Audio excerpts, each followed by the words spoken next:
কৃষ্ণ। শ্রীকৃষ্ণ চৈতন্য প্রভু নিত্যানন্দ, শ্রী অদ্বৈত গদাধর শিবাসাদি গৌর ভক্তবৃন্দ, শ্রী শ্রী ব্রহ্ম সংহিতা। ঈশ্বর পরম কৃষ্ণ সচ্চিদানন্দ বিগ্রহ, অনাদি আদি গোবিন্দ সর্বকারণ কারণম। চিন্তামণি প্রকর সদ্মস কল্প বৃক্ষ, লক্ষা বিতেশ সুরভি অভিপালয়ন্তম, লক্ষ্মী সহস্র শত সম্ভ্রমম সেব্যমানম, গোবিন্দম আদি পুরুষম তমহং ভজামি। বেণুম কনন্তম অরবিন্দ দলায়তাক্ষম, বহারবতম সমসিতাম্বুদ সুন্দরাঙ্গম, কন্দর্প কোটি কমনীয় বিশেষ শোভম, গোবিন্দম আদি পুরুষম তমহং ভজামি। আলোল চন্দ্র ক্লসদ বনমাল্য বংশী, রত্নাঙ্গদং প্রণয়কেলি কলাবিলাসম, শ্যামং ত্রিভঙ্গ ললিতম নিয়ত প্রকাশম, গোবিন্দম আদি পুরুষম তমহং ভজামি। অঙ্গানি যস্য সকলেন্দ্র বৃত্তিমন্তি, পশ্যন্তি পান্তি কলয়ন্তি চিরম জগন্তি, আনন্দ চিন্ময় সদুজ্জ্বল বিগ্রহস্য, গোবিন্দম আদি পুরুষম তমহং ভজামি। অদ্বৈতম অচ্যুতম অনাদি অনন্ত রূপম, আদ্যম পুরাণ পুরুষম নবযৌবনঞ্চ, বেদেষু দুর্লভম দুর্লভম আত্মভক্ত, গোবিন্দম আদি পুরুষম তমহং ভজামি। পন্থাস্ত কোটি শতবৎসর সম্প্রগম্য, বায়োরথাপি মনস মুনি পুঙ্গবানাম, সোহোপস্তি যৎপ্রপদশিন্নম বিচিন্ত তত্ত্বে, গোবিন্দম আদি পুরুষম তমহং ভজামি। একহ পশ্যৌ রচয়িতুম জগদণ্ড কোটিম, যৎশক্তিরস্তি জগদণ্ড চয়া যদন্ত, অণ্ডন্তরস্থ পরমাণু চয়ান্তরস্তম, গোবিন্দম আদি পুরুষম তমহং ভজামি। যদ্ভাব ভাবিত ধিয় মনুজাস্তথৈব, সংপ্রাপ্য রূপ মহিমা সনজানতি ভূষা, সুক্তৈজমেব নিগম প্রথিতৈ স্তবন্তি, গোবিন্দম আদি পুরুষম তমহং ভজামি। আনন্দ চিন্ময় রস প্রতিভাবিতাভি, সাভিজ্য এব নিজ রূপতয়া কলাভি, গোলোক এব নিবসত্ব খিলাত্মভূত, গোবিন্দম আদি পুরুষং তমহং ভজামি। প্রেমাঞ্জন ছুরিত ভক্তি বিলোচনেন, সন্ত সদৈব হৃদয়সু বিলোকয়ন্তি, যং শ্যাম সুন্দরম অচিন্ত গুণস্বরূপম, গোবিন্দম আদি পুরুষম তমহং ভজামি। রামাদি মূর্তিষু কলা নিয়মেন তিষ্ঠন, নানা অবতারম করদ্ভুভুবনেষু কিন্তু, কৃষ্ণ স্বয়ং সমভবৎ পরম পুমাঞ্জ, গোবিন্দম আদি পুরুষম তমহং ভজামি। আজকে এই এক পাতায় প্রথম পাতায় পড়া থাকলো, তো আপনারা বাড়ি থেকে সবার হয়তো উচ্চারণ ঠিক হবে না, যতটা পারবেন পড়ুন, আর এর মানেগুলো নিচে লেখা আছে সেগুলো বাড়িতে নিজে নিজে পড়ে একটু বোঝার চেষ্টা করবেন। হরে কৃষ্ণ। তো আর আস্তে আস্তে যখন মুখস্থ হয়ে যাবে দেখবেন আপনাদের নিজেদের মধ্যে একটা শক্তি অর্জন করতে পারবেন, এবং ভগবানের সামনে এসে দরকার হলে এটা দেখে দেখেই পড়বেন, দেখে দেখে পড়তে পড়তেই আস্তে আস্তে মুখস্থ হবে। প্রথমেই একদিনে মুখস্থ হবে না, এটা মুখস্থ হতে হয়তো 3 মাস 6 মাস লাগতে পারে, তার জন্য ভয়ের কোনো কারণ নেই। যে রাতারাতি আমাকে মুখস্থ করতে হবে, হলে পরে টিচার লাঠি নিয়ে মারবে, এরকম কোনো ব্যাপার নেই। কারণ আমরা সবাই ভগবানের কি করে সেবা করব, এটা হচ্ছে এই স্তুতি, ভগবানের স্তুতি করলে ভগবানের সেবা হয়, তো এটাও এক ধরনের সেবা।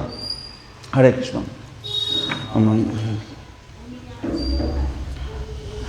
আরাধ্য ভগবান ব্রজেশ তনয়, তদ্ধামম বৃন্দাবনম, রম্মা কাচি দুপাসনা বজুবধূ বর্গেন, যা কল্পিতা শ্রীমদ্ ভাগবতম প্রমাণম অমলম প্রেমা পুমাদ্যমান, শ্রী চৈতন্য মহাপ্রভুর মত ইদম তত্ত্বাদর না পড়।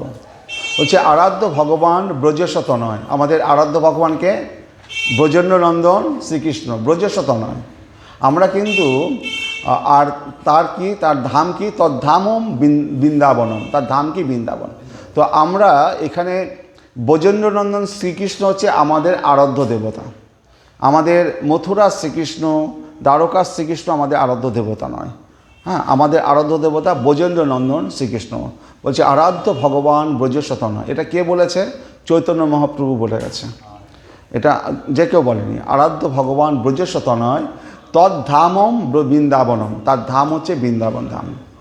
আর রম্মা কাচি দুর্পাসনা বজবধূ বর্গে না যা কল্পিতা শ্রীমদ্ ভাগবতম প্রমাণম অমলম প্রেমা পুমাদ্যমান। বলছে যে আমাদের মানে সুপ্রিম পার্সোনালিটি অফ গডের মানে সর্বোচ্চ ভগবান হচ্ছে এই শ্রীকৃষ্ণ, দ্বিভুজ মুরলীধারী শ্যামচন্দ্র শ্রীকৃষ্ণ, তিনি ব্রজে বাস করেন, ব্রজেন্দ্রনন্দ শ্রীকৃষ্ণ। কিন্তু ওই দেবকী আর যে বসুদেবের পুত্র, হ্যাঁ, তিনি হচ্ছেন বাসুদেব শ্রীকৃষ্ণ। বাসুদেব কৃষ্ণ এই যে দ্বিভুজ মুরলীধারী শ্যামচন্দ্র শ্রীকৃষ্ণ, তার প্রথম প্রকাশ বলরাম। এই বলরামের এক্সটেনশন হচ্ছে এই বাসুদেব শ্রীকৃষ্ণ। তার চতুর্ভ হচ্ছে বাসুদেব কৃষ্ণ, শঙ্কর্ষণ, প্রদ্যুম্ন, অনিরুদ্ধ।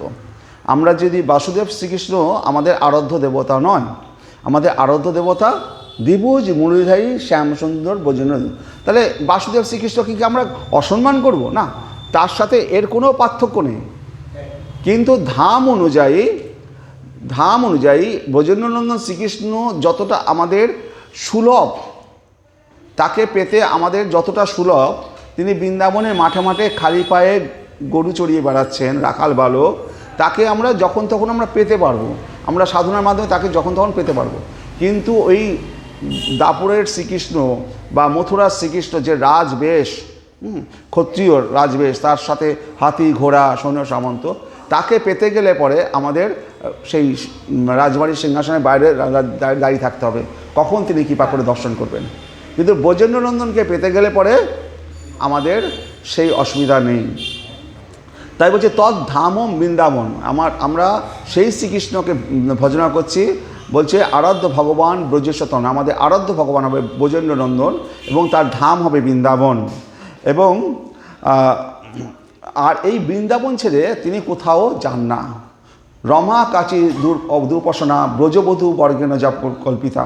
বলছে যে এই যে কুত্রাপি বৃন্দাবন পরিত্যাজ্য কুত্রাপি বা কদাপি ন গচ্ছতে, এই মানে বৃন্দাবনের যে শ্রীকৃষ্ণ, তিনি বৃন্দাবন ছেড়ে কখনো তার বাইরে যান না।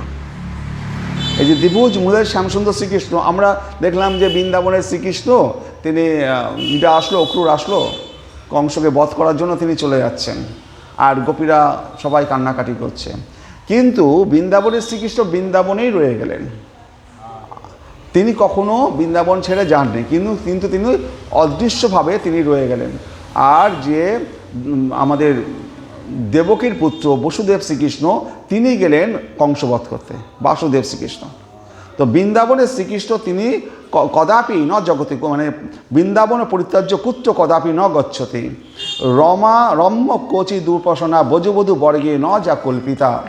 বলছে ব্রজবধূ, এই যে গোপ বালিকারা, এরা হচ্ছে এই ব্রজেন্দ্রনন্দন শ্রীকৃষ্ণকে সবচেয়ে বেশি ভালো করে উপাসনা করেছে।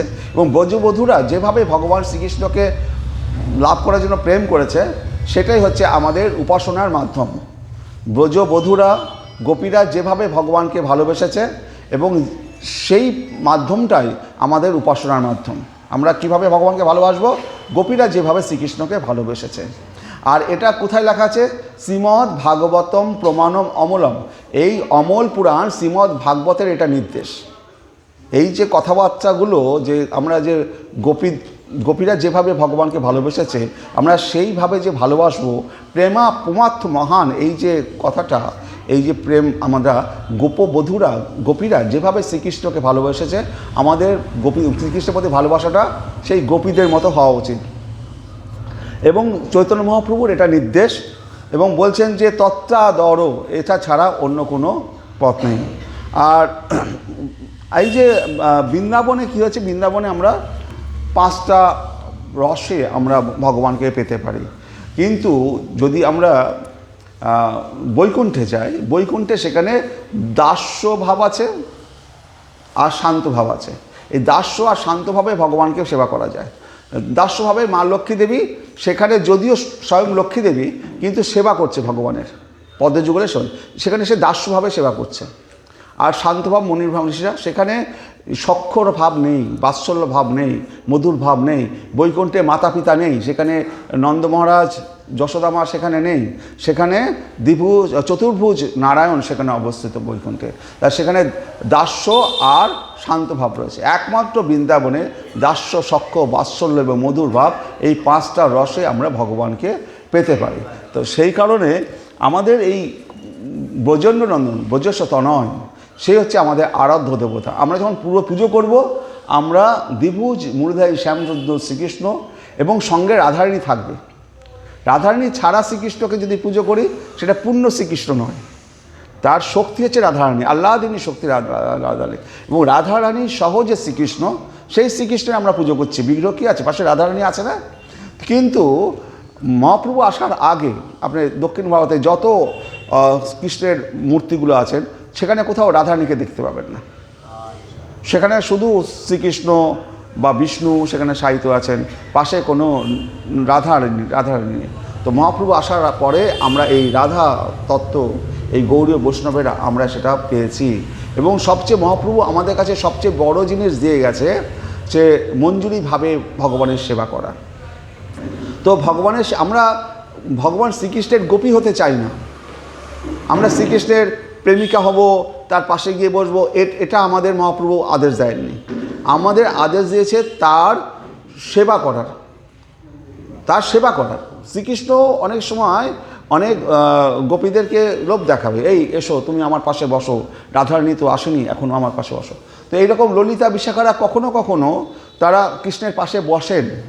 কিন্তু মহাপ্রভু এসে আমাদের যে রূপ গোস্বামী, রূপমঞ্জরি এবং সনাতন গোস্বামী, এদেরকে আমাদের আচার্য, এরা মহাপ্রভুর শিষ্য এবং এরা আমাদের আচার্য, এরা নির্দেশ দিয়ে গেছেন। এরা হচ্ছে রূপমঞ্জরি, এরা মহাপ্রভু এদেরকে বিশেষভাবে এই গৌড়ীয় বৈষ্ণবদের কাছে এই মঞ্জুরিভাবে সাধনা দিয়ে গেছে, যে তোমরা এই মঞ্জুরি গোপী হবে। মঞ্জুরি গোপী কি?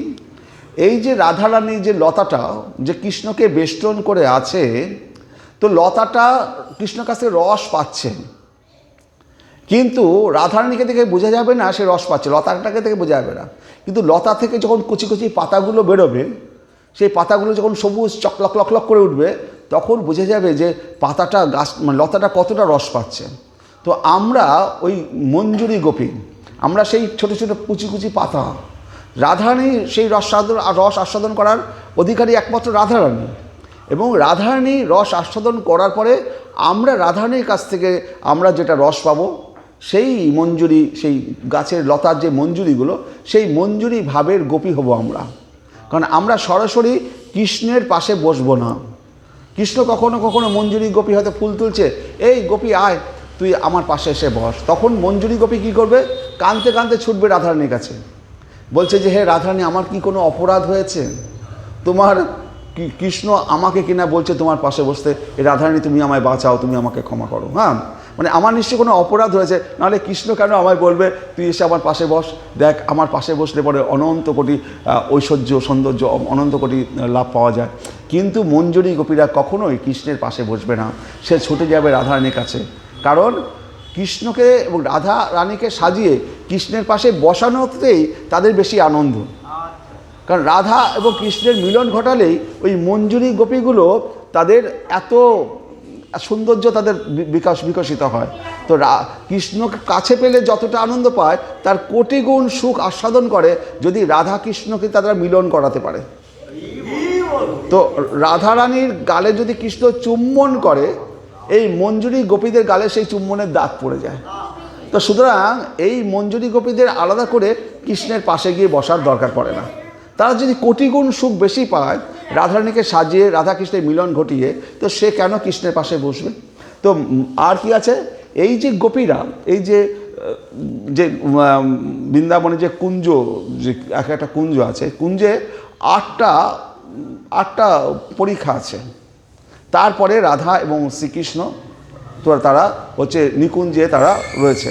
এই নিকুঞ্জটা কি? আমরা যেমন ছেলেমেয়ের বিয়ে হলে বাসর ঘর, সেই বাসর ঘরে কি কারুর প্রবেশ আছে? কারুর প্রবেশ নেই। কিন্তু এই রাধা এবং শ্রীকৃষ্ণের যেই নিকুঞ্জ, যেখানে ললিতা, বিশাখা এবং অন্যান্য গোপীরাও প্রবেশ করতে পারছে না, তারাও বাইরে দাঁড়িয়ে আছে, ললিতা বিশাখার মতো গোপীরা। মহাপ্রভু এসে এই গৌড়ীয় বৈষ্ণবদের এই মঞ্জুরি গোপীর যে সাধনা দিয়েছে, এই সাধনায় মহাপ্রভু এসে তাদের থেকে একটা বড় একটা জায়গা দিয়েছে। এই মঞ্জুরি গোপীরা যেহেতু রাধারানীর সেবিকা, রাধারানীর মনে যা ইচ্ছা জাগরিত হবে এই মঞ্জুরি গোপীর মধ্যে সেটাও জাগরিত হবে। তো রাধারানী হয়তো শ্রীকৃষ্ণের সেই নিকুঞ্জে বসে আছেন, রাধারানীর মনে হয়েছে যে ভগবান কৃষ্ণের যে বৈজয়ন্তী মালাটা আরেকটা সুন্দর বৈজয়ন্তী মালা দিয়ে বোধহয় সাজালে খুব ভালো লাগবে, রাধারানী মনে হয়েছে। কিন্তু বাইরে কুঞ্জের বাইরে রয়েছে সেই মঞ্জুরির গোপীরা রয়েছে, তারা বুঝতে পারছে রাধারানীর মনের ভাবটা কী। রাধারানী বলার আগেই সেই তার গোপী মঞ্জুরি গোপীরা সেই সুন্দর বৈজয়ন্তী মালা নিয়ে ছুটবে, একেবারে নিকুঞ্জে প্রবেশ করবে, একেবারে যেখানে বাইরে ললিতা বিশাখা যে সমস্ত গোপীরা কৃষ্ণের পাশে বসার অধিকারী, তারা যেখানে প্রবেশ করতে পারছে না, সেখানে আমাদের মহাপ্রভু এদেরকে সেই কৃপাটা দিয়েছেন যে এই মঞ্জুরি গোপীরা সরাসরি সেই কুঞ্জে প্রবেশ করবে। সেখানে গিয়ে রাধারানী হাতে দিবে, হে রাধারানী এই নাও তোমার গোবিন্দের জন্য দেখো কী সুন্দর মালা নিয়ে এসছি। আরে গোপী তুই মালাটা নিয়ে এসছিস, আয় আয় আয় আয় মালাটা দে গোবিন্দ, আচ্ছা তুই পরিয়ে দে, তুই গোবিন্দ কাছকে পরিয়ে দে। তো এই যে কৃপাটা রাধারানী এই যে মঞ্জুরি গোপীদের কাছ থেকে মালা নিচ্ছেন, গোবিন্দকে পড়াচ্ছেন, এবং মঞ্জুরি গোপী সরাসরি যেখানে গোপীরা ঢুকতে পারছে না সেখানে এই মঞ্জুরি গোপীর প্রবেশ করার অধিকার এই মহাপ্রভু এই গৌড়ীয় বৈষ্ণবদের দিয়ে গেছেন। তাহলে আমাদের কত বড় কৃপা মহাপ্রভু করে দিয়ে গেছে, যেখানে সেই নিকুঞ্জে কারোর প্রবেশ নেই, সেখানে ললিতা বিশাখা অষ্টসখী তারা পর্যন্ত বাইরে দাঁড়িয়ে আছে, কিন্তু এই মঞ্জুরি গোপীরা তারা সরাসরি সেখানে প্রবেশ করে ভগবান কৃষ্ণের সেবা করার সৌভাগ্য পাচ্ছে। তো আমরা এবার আস্তে আস্তে পাঠে আসি। হরে কৃষ্ণ। এবং সচিত্তে শত এব সিদ্ধ আত্মা প্রিয় অর্থ ভগবান অনন্ত তম নির্বৃত্ত নিয়তার্থ ভজত সংসার হেতু উপরমস্য যত্র। এইভাবে স্থির হয়ে তার সর্বশক্তিমত্তার প্রভাবে সকলের হৃদয়ে বিরাজমান পরমাত্মার সেবা করা কর্তব্য। যেহেতু তিনি সর্বশক্তিমান পরমেশ্বর ভগবান নিত্য এবং অন্তহীন, তিনি জীবের পরম লক্ষ্য এবং তার আরাধনার ফলে মানুষ সংসারের হেতুরূপা অবিদ্যাকে দূর করতে পারে। বলছে যে এটা ভাগবতের 2য় স্কন্ধের 2য় অধ্যায়ের 6 নম্বর শ্লোক। বলছে আমাদের ভিতরে সকলের ভিতরে পরমাত্মা রয়েছে। তো এই পরমাত্মা যেহেতু সকলের ভিতরে পরমাত্মা রূপে ভগবান বিরাজমান, তো সেই পরমাত্মার সেবা করা কর্তব্য আমাদের। যেহেতু তিনি সর্বশক্তিমান পরমেশ্বর ভগবান নিত্য এবং অন্তহীন, এবং তিনি এই পরমাত্মা যদি আমরা সেবা করতে পারি, তিনি জীবনের পরম লক্ষ্য আমাদের যে আরাধনার ফলে মানুষ সংসারের এই হেতুরূপা অবিদ্যাকে দূর করতে সক্ষম হবে। এই সংসারের যে হেতুরূপা যে অবিদ্যা, এই অবিদ্যার ফলে আমরা জন্মমৃত্যু চক্রে আবর্তিত হচ্ছি। অবিদ্যা দূর না হওয়া পর্যন্ত আমরা জন্মমৃত্যু চক্র থেকে আমরা বেরোতে পারবো না। অবিদ্যাটা কি বলছে? দেহাত্ম বুদ্ধি। আমি আমি আমি এই শরীরটা আমার, এই দেহাত্ম বুদ্ধি। এই দেহাত্ম বুদ্ধি কী করে যাবে? যদি আমরা জ্ঞান লাভ করতে পারি। জ্ঞান তার মানে আমরা মূর্খ আছি, তাহলে এই অবিদ্যা দূর হবে কি? জ্ঞানের দ্বারা। আর জ্ঞান প্রাপ্ত হলে তখন বুঝতে হবে যে এই শরীরটা আমি নই, আমি হচ্ছি আত্মা, সেই সূক্ষ্ম আত্মা যে চুলের সহস্রভাগের ক্ষুদ্রতম কণা, এবং আত্মা এবং আমার সাথে পরমাত্মাও রয়েছে। তো পরমাত্মার সেবা করব কিভাবে? যদি আমরা ভগবানকে ভোগ পুজো নিবেদন করতে পারি, ভগবানের ভাগবত পাঠ, গীতা পাঠ, শ্রবণ কীর্তন করতে পারি। যত বেশি শ্রবণ কীর্তন করব, ভগবানের কথা শুনবো, কান দিয়ে শুনবো, বলবো, পাঠ করব, এই যেমন শ্লোকগুলো বললাম, পাঠ করব, মুখ দিয়ে কীর্তন করব আর কান দিয়ে শ্রবণ করবো, এই দুটো জিনিস একসাথে যখন হতে থাকবে, তখন আস্তে আস্তে আমাদের হৃদয় থেকে অবিদ্যা দূরীভূত হবে। তো এই অবিদ্যা দূরীভূত হওয়ার জন্যই শ্রবণ এবং কীর্তনের দরকার আছে। হরে কৃষ্ণ কৃষ্ণ কৃষ্ণ হরে হরে, হরে রাম রাম রাম হরে হরে, মুখ দিয়ে সবসময় কীর্তন করতে হবে আর ভগবানের কথা শ্রবণ করতে হবে। তাহলে পরে আস্তে আস্তে শরীর থেকে অবিদ্যা দূরীভূত হয়ে যাবে। তখন আমি যে আত্মা, সেটা আস্তে আস্তে প্রকাশ পাবে। একদিনে এক রাতে বা এক কথা এটা প্রকাশের সব ক্ষমতা নেই।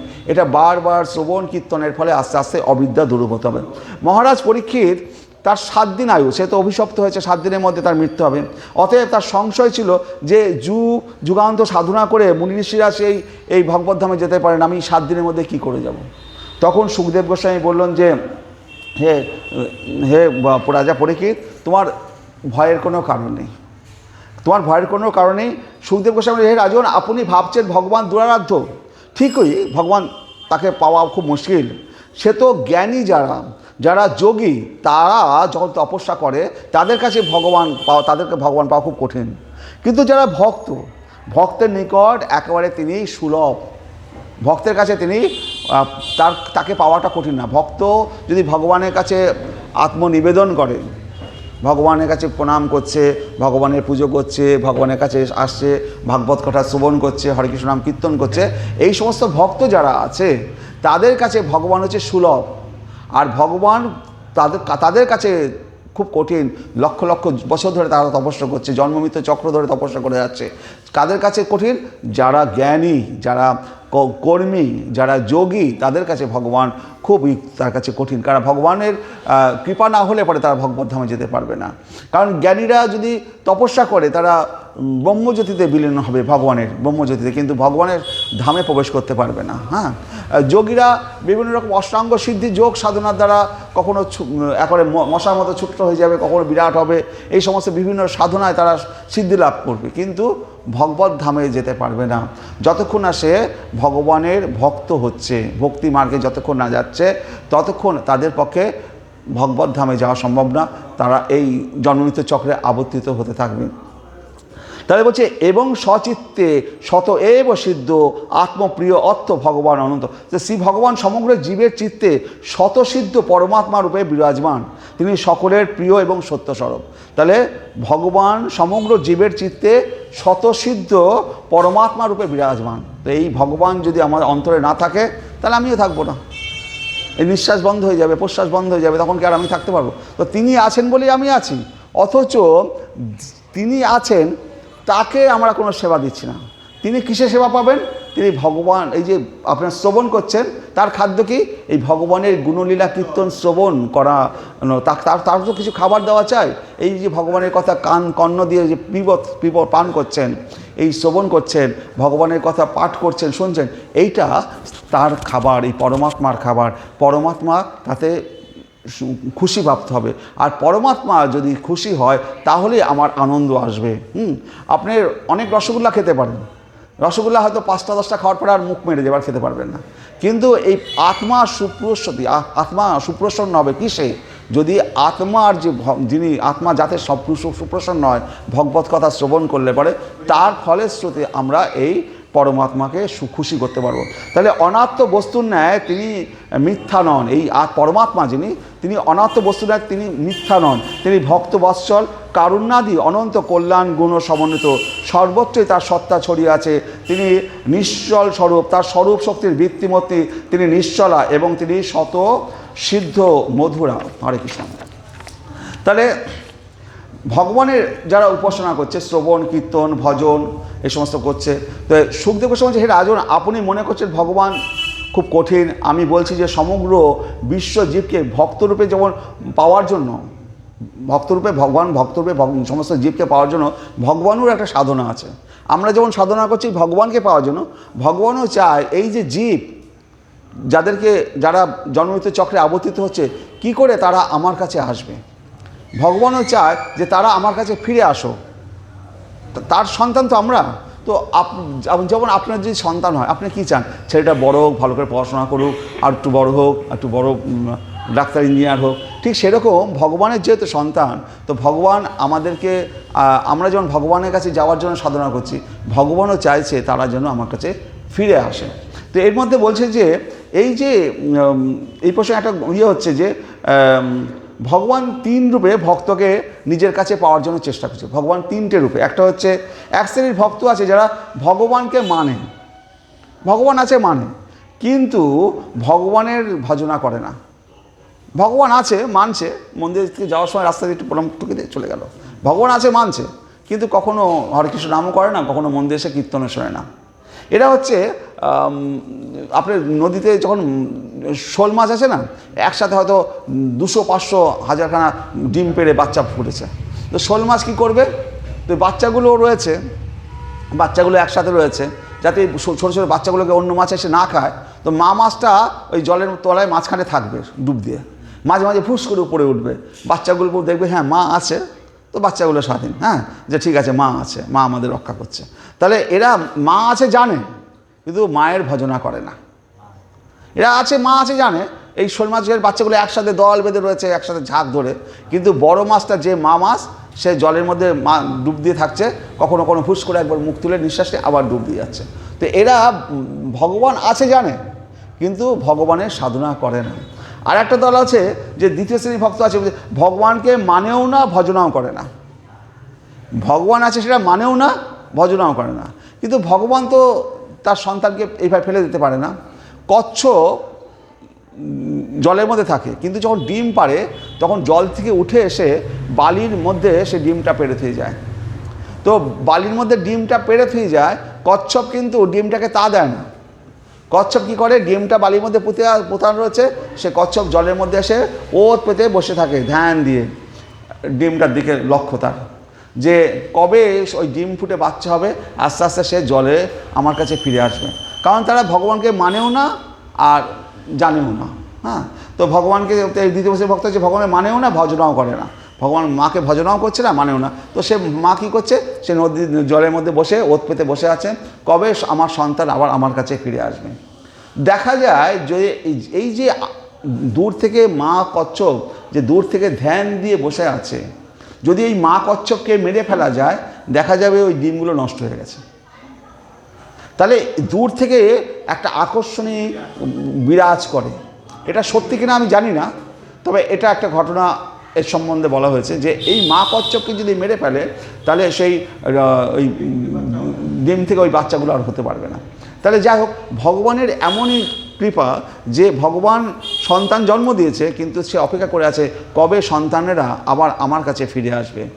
আর একটা দল আছে যে ভগবানকে ভক্ত আছে, ভগবানকে মানে এবং ভজনাও করে, সে ভগবানকে মানে এবং ভজনাও করে।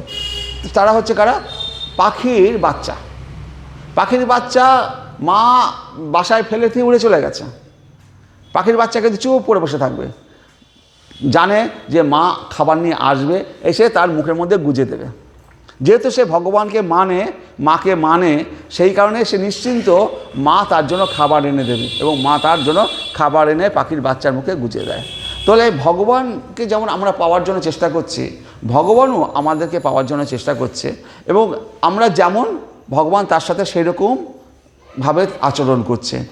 যেমন কখনো মৎস্য যেমনভাবে রয়েছে, যেমন কচ্ছপ তার ডিম পেড়ে অপেক্ষা করছে, আর যে পাখিগুলো, পাখির বাচ্চাগুলো সে খাঁচায় বসে আছে, মানে তার বাসায় বসে আছে, সে জানে মা উড়ে এসে আমাকে খাবার দেবে।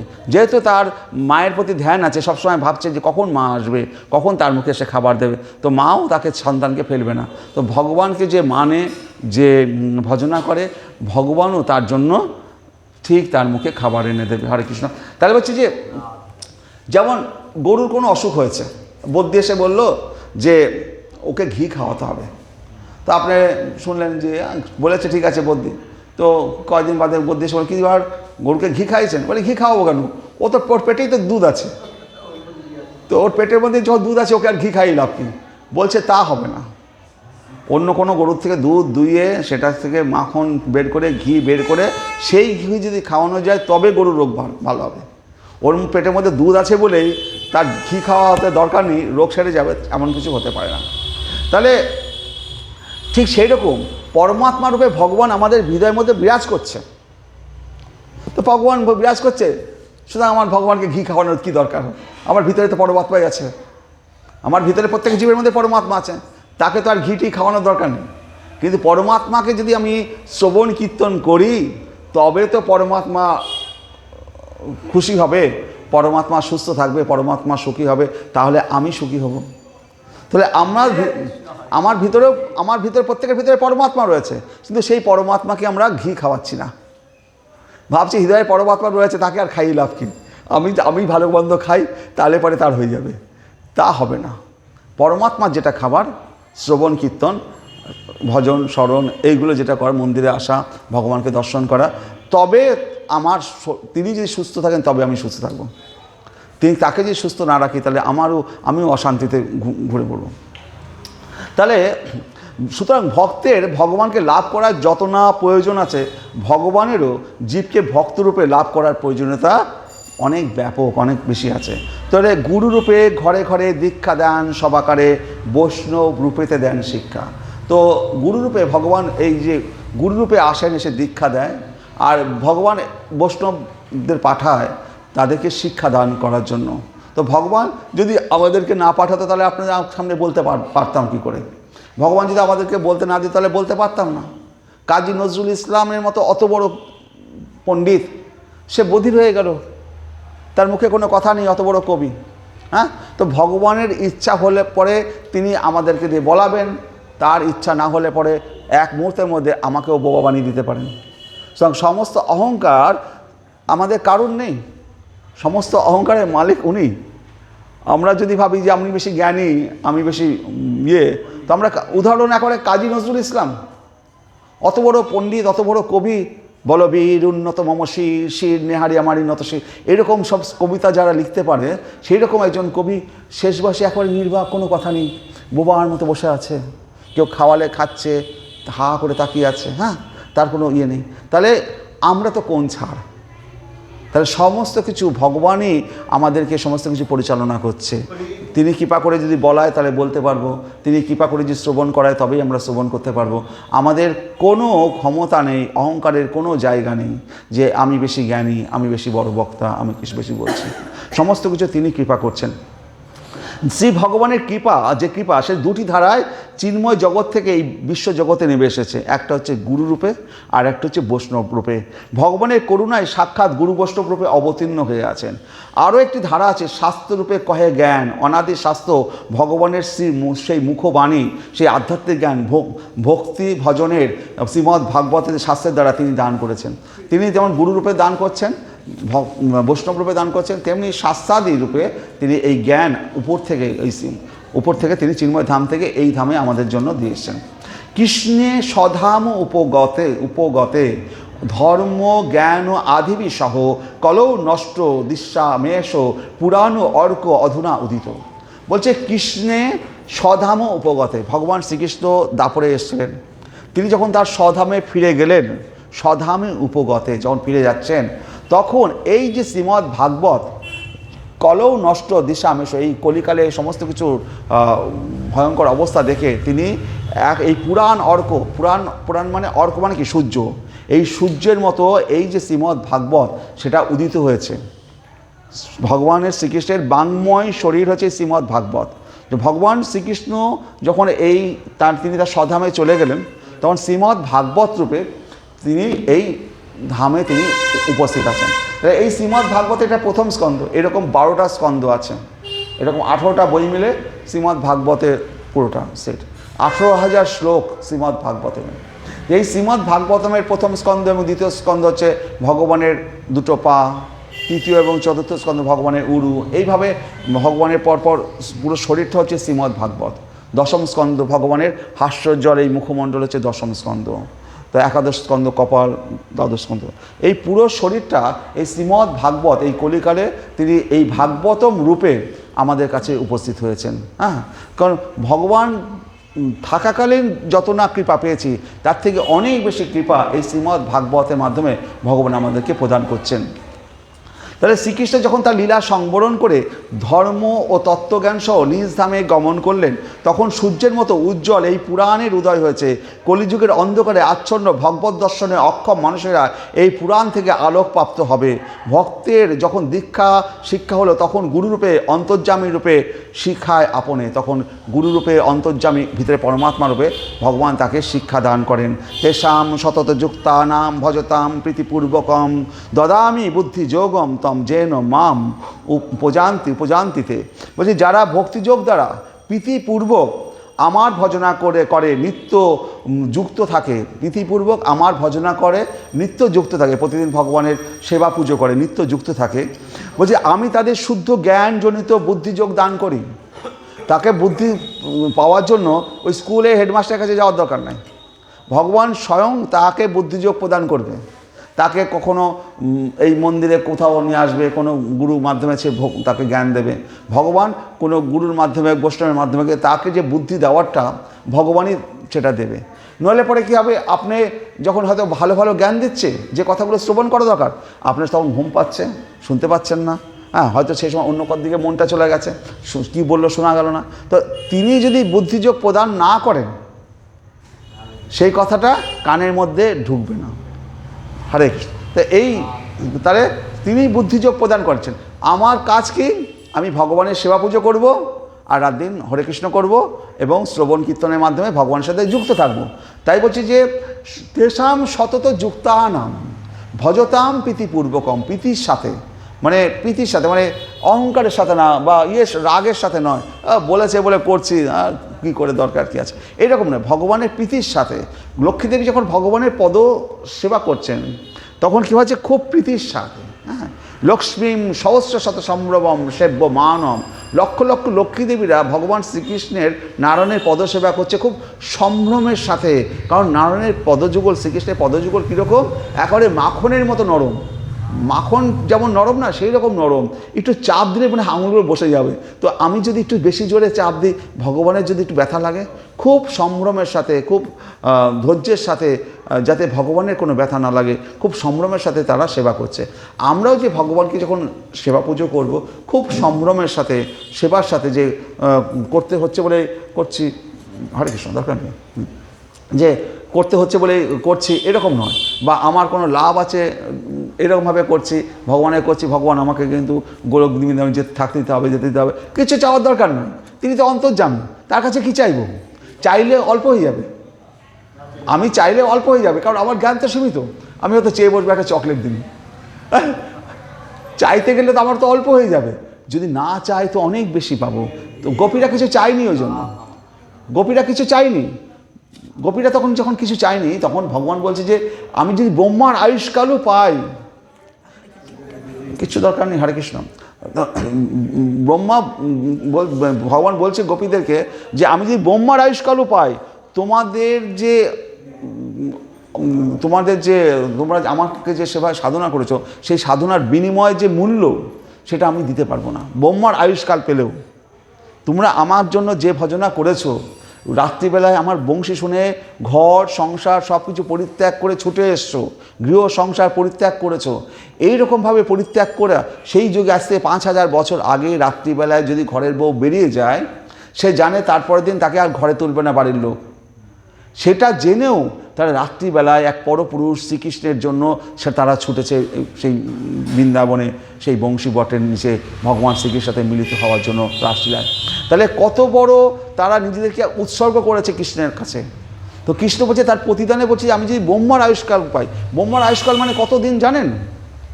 কোটি কোটি বছর। সত্য, ত্রেতা, দ্বাপর, কলি। কলিকাল হচ্ছে 4,80,000 বছর, তার ডবল হচ্ছে 8 লক্ষ সামথিং হচ্ছে দাপর, তার 4,32,000 যোগ করলে সেটা হচ্ছে সত্য, ত্রেতা, তার 4 লক্ষ যোগ হচ্ছে কলি, মানে 4 লক্ষ সামথিং, 8 লক্ষ সামথিং, 12 লক্ষ বা 13 লক্ষ সামথিং, তারপরে 17 লক্ষ সামথিং, এতগুলো যোগ করলে পরে 42 লক্ষ সামথিং বছর। এটা হচ্ছে সত্য, ত্রেতা, দাপর, কলি মিলে একটা চতুর্যুগ। এরকম 1000 চতুর্যুগ যোগ করলে ব্রহ্মার 12 ঘন্টা একটা দিন, আর 1000 চতুর্যুগ যোগ করলে ব্রহ্মার একটা রাত 12 ঘন্টা। এইরকম এটা ব্রহ্মার একদিন হলো, মানে 1000 চতুর্যুগ আর 1000 চতুর্যুগ, 2000 চতুর্যুগ বলে ব্রহ্মার একটা দিন অতিক্রম হলো। এইরকম 2000 চতুর্যুগ ইন্টু ব্রহ্মা 100 দিন পর্যন্ত বেঁচে থাকে, গুণ 100 দিন, তাহলে কত কোটি বছর ব্রহ্মার আয়ুষ্কাল। কৃষ্ণ বলছে এই ব্রহ্মার আয়ুষ্কালও যদি আমি ভাবি, এই ব্রহ্মার আয়ুষ্কাল পেলেও তোমরা আমাকে যেভাবে দিয়েছো তার প্রতিদান আমি দিয়ে শেষ করতে পারবো না। তাহলে আমরা কি চাইতাম? ওই ক্যাডবেরি চাইতাম না।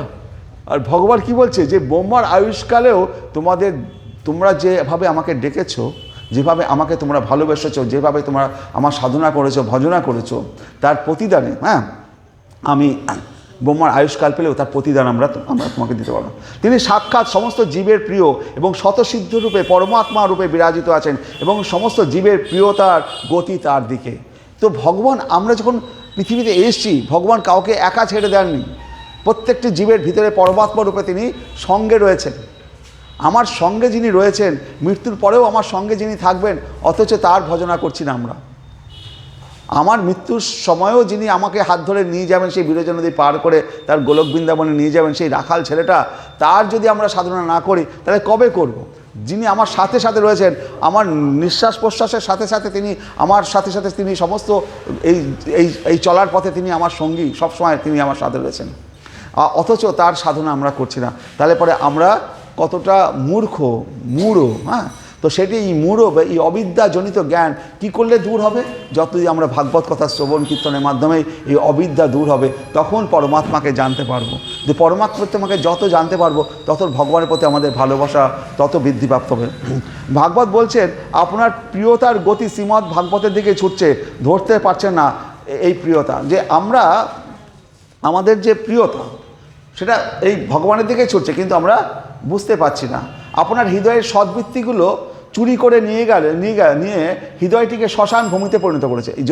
যদি আমরা ভগবানকে না ডাকি, না জপ তপস্যা করি, তাহলে কি হবে? আমাদের যে ভিতরে যে সদ্বৃত্তিগুলো আছে, প্রেম ভালোবাসা ভগবানের প্রতি, হ্যাঁ, তো তাবৎ রাগদ্বয়স্তে না তাবৎ কারা গৃহম তাবৎ মোহ অঙ্ঘ্রি নিগড় যাবৎ কৃষ্ণ ন তে জনা। বলছে এই ভগবান শ্রীকৃষ্ণ যতক্ষণ মানুষ আপনার ভক্ত না হয়, ততক্ষণ তাদের জড় আসক্তি ও বাসনা হয়ে থাকে। তাহলে যদি আমরা ভগবানের ভক্ত না হই, তাহলে পরে আমাদের এই জড় আসক্তি বৃদ্ধি পাবে। ধন দৌলত ঐশ্বর্যের দিকে আমরা ধাবিত হব। আমাদের একটা গাড়ির জায়গায় 10টা গাড়ি হলে ভালো হতো, একতলা বাড়ির জায়গায় 10তলা বাড়ি হলে ভালো হতো, একটা চাকরের জায়গায় 50টা চাকর হলে ভালো হতো, একটা এসি জায়গায় প্রত্যেক ঘরে একটা করে এসি চাই। এইভাবে আমাদের লোভ লালসায় জড় জাগতিক বিষয়ের প্রতি আমাদের আকর্ষণ বৃদ্ধি থাকবে। এবং এই যদি জড় আসক্তি বৃদ্ধি পায়, বাসনা বৃদ্ধি হয়ে থাকে, তাহলে কি হবে? তখন তস্কর স্বরূপ একটা চোর তখন আমাদের ভিতরে প্রবেশ করবে, এই গৃহাদি কারাগারে প্রবেশ করে সে কি করবে? আমাদের যে সমস্ত ভালো ভালো জিনিস ছিল, যেমন সবগুলো সে চুরি করে নিয়ে যাবে। আমাদের ভালো ভালো জিনিস কি? যে শ্রদ্ধা, দয়া, সন্তোষ, ক্ষমা ইত্যাদি গুণাবলী, যে ভক্তি, ভালোবাসা, সেগুলো চোর কী করবে? আমার হৃদয় থেকে সেগুলো চুরি করে নিয়ে যাবে। শ্রদ্ধা, জ্ঞান, ভালোবাসা, হৃদয় থেকে যে বৃত্তিগুলো, সেগুলো চোর চুরি করে নিয়ে যাবে। তো চোর যদি আমাদের কাছ থেকে শ্রদ্ধা, জ্ঞান, তারপরে যে দয়া, ক্ষমা, এই সমস্ত যে বৃত্তিগুলো, সৎ গুণগুলো, সেগুলো চুরি করে নিয়ে গেল চোর একরকম। কিন্তু এই চোর এমন, এই গুণগুলো তো চুরি করে নিলই, চুরি করে নিয়ে বলছে যে এই ঘরটাকে আমি খালি রেখে যাব না, এই ঘরের মধ্যে আমি যেমন চুরি করে নিয়েছি, কিছু জিনিস ভরে দিয়ে যাব। কি ভরে দিয়ে যাবে? তো সাধারণ চোর হলে চুরি করে লম্পট দেয়, কিন্তু এই চোর মনে করলো যে যখন আমি তোমার সদ্বৃত্তিগুলো চুরি করলাম, তো এখানে কিছু অসদ্বৃত্তি দিয়ে যাব, জায়গাটা খালি থাকবে না। তাবৎ মোহ অঙ্ঘ্রি নিগাড়, আমাদের সেই মোহ ভালোবাসা হয়ে গেল আমাদের সংসার কারাগারের পায়ের শৃঙ্খল, গৃহ হয়ে গেল কারাগার, আত্মীয় স্বজন, স্ত্রীপুত্র, অর্থ সম্পদ হয়ে গেল সেই কারাগারের সব বিষয়বস্তু। তাহলে সে এই সদ্বৃত্তিগুলো চুরি করে নিয়ে গেল আর ভরে দিয়ে গেল সমস্ত অসদ্বৃত্তিগুলো। হ্যাঁ, সেই গৃহটা কি হওয়া উচিত ছিল? ভগবত ধাম হওয়া উচিত ছিল, যে গৃহে বসে আমি সবসময় হরে কৃষ্ণ নাম করব, হরে কৃষ্ণ কৃষ্ণ কৃষ্ণ হরে হরে, ভগবানের ফটো রেখে তার সামনে ভোগ নিবেদন করবো। সেগুলো না করে সেখানে অসদ্বৃত্তি, গৃহটা কারাগার হয়ে গেল, শৃঙ্খল হয়ে গেল। তখন স্ত্রীপুত্র সন্তান নিয়ে ভোগের জগতে আমরা সেই ভোগের জগতে রইলাম। আমরা তখন এক একজন পুরঞ্জন রাজা হয়ে গেলাম। পুরঞ্জন রাজার আখ্যানটা কি আছে? পুর হচ্ছে এই শরীর, এই শরীরটাকে যারা ভোগ করে সে হচ্ছে পুরঞ্জন রাজা। এই শরীরের যে মালিক, নিজেকে এই শরীরের মালিক মনে করে, সে মনে করে এই পুরঞ্জন রাজা সে। এবং এই শরীরটার কি আছে? 9টা দ্বার আছে, এই চক্ষু, কর্ণ, নাসিকা, জিহ্বা, ত্বক, এইগুলো এই শরীর। আর নিচে আছে উপস্তর পায়ু। এই 9টা দ্বারে যেখানে উদ্যান হচ্ছে, এই শরীরের লোমকূপগুলো হচ্ছে উদ্যান, না? চক্ষু দুটো হচ্ছে গহ্বর, এই সমস্ত ত্বক হচ্ছে সেই নগরীর প্রাচীর। এই শরীরটাই পুরঞ্জন রাজা হয়ে গেল। আমি এই পুরঞ্জন রাজা হয়ে এই শরীরটাকে তখন আমি ভোগ করছি, তখন পুরঞ্জন রাজা হয়ে শরীরটাকে ভোগ করতে থাকবো। তাহলে এই অসৎ বৃত্তির দ্বারা তখন আমরা এই শরীরটা যে ভগবানের সেবার জন্য লাগানোর, সেটা ভুলে যাব। তখন সেই সৎ গুণগুলো আমার ভিতর থেকে বেরিয়ে যাবে। হরে কৃষ্ণ। তো ধরুন, তাহলে পরেও আমরা ভগবানের সন্তান, ভগবান কি আমাদেরকে ছেড়ে যাবে? কচ্ছপটা জলের মধ্যে বসে আছে, ভগবান ওত পেতে বসে আছে, সন্তান এইভাবে দেহাত্ম সুখের প্রতি লালায়িতে ভেসে বেড়াচ্ছে। তার ভগবানের দিকে আর যেতে পারছে না, তার গতিটা রুদ্ধ হয়ে গেছে। একটা বাড়ির কাছে একটা জলাশয় আছে, সেই জলাশয়ের মধ্যে সেই জলটার মতো স্থবির হয়ে আছে। এই স্থবির জল যে ভগবত ধামে যেতে পারছে না, তার কোনো গতি নেই, না কারো কৃপা আছে না কিছু আছে, জলের মতো একটা স্থবির জলের মতো, যেখানে শ্যাওলাও জমে গেছে, সে জল কেউ পানও করে না, এরকম শ্যাওলা জলের মতো এই জড় আসক্তিতে একটা জল এসে পড়ে আছে। তো ভগবান তখন কি করবে? এক সময় ভগবানের কৃপা বাড়ি বৃষ্টিপাত শুরু হবে, এমন বৃষ্টি শুরু হবে যে পুরো প্লাবন হয়ে গেল এলাকাটা, এবং সেই যে জলটা আবদ্ধ হয়েছিল সেই প্লাবনের জলে সেই জলটা তখন বেরিয়ে আসবে, আর ওইখানে অন্য জল প্রবেশ করবে, আর সেই জলটা তখন কুলো কুলো শব্দে সেই গঙ্গার মাধ্যমে সে একেবারে ভগবানের শ্রীচরণের দিকে ধাবিত হতে থাকবে। তাহলে সেও একদিন মুক্তি পাবে। কিন্তু আমরা যদি ভজনা করে মুক্তি পাই, সেটা আমরা তাড়াতাড়ি পাবো, কিন্তু ওই জলটা পড়ে থাকবে যতক্ষণ না ভগবানের কৃপারূপ বাড়ি আসবে। কৃপারূপ বাড়ি আসলে তবে তারা ভগবত ধামে যাওয়ার দিকে পথ খুঁজে পাবে। তখন কীর্তন রূপ নদী নালার মধ্য দিয়ে ভক্তি মন্দাকিনীতে গিয়ে পড়বে, তারপর কুলুকুলু না দিয়ে ছুটবে কৃষ্ণ সমুদ্রের দিকে।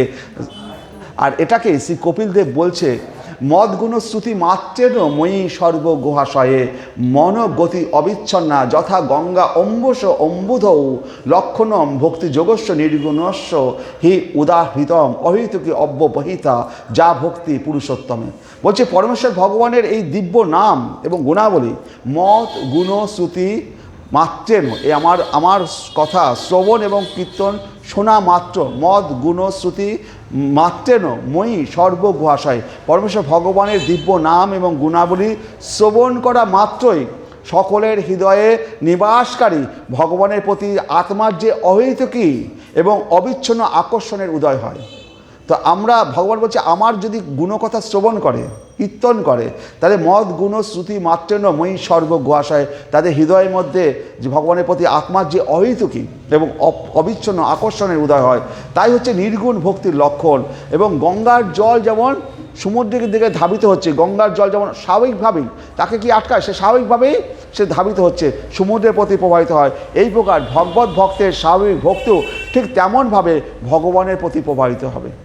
তাহলে মদ গুণশ্রুতি মাত্রে নময়ী সর্বগুহাশয়ে মন গতি অবিচ্ছন্না যথা গঙ্গা অম্বুষ অম্বুধ লক্ষণম ভক্তি যোগস্ব নির্গুণস্ব হি উদাহিতম অহৈতুকী অব্যবাহিতা যা ভক্তি পুরুষোত্তমে।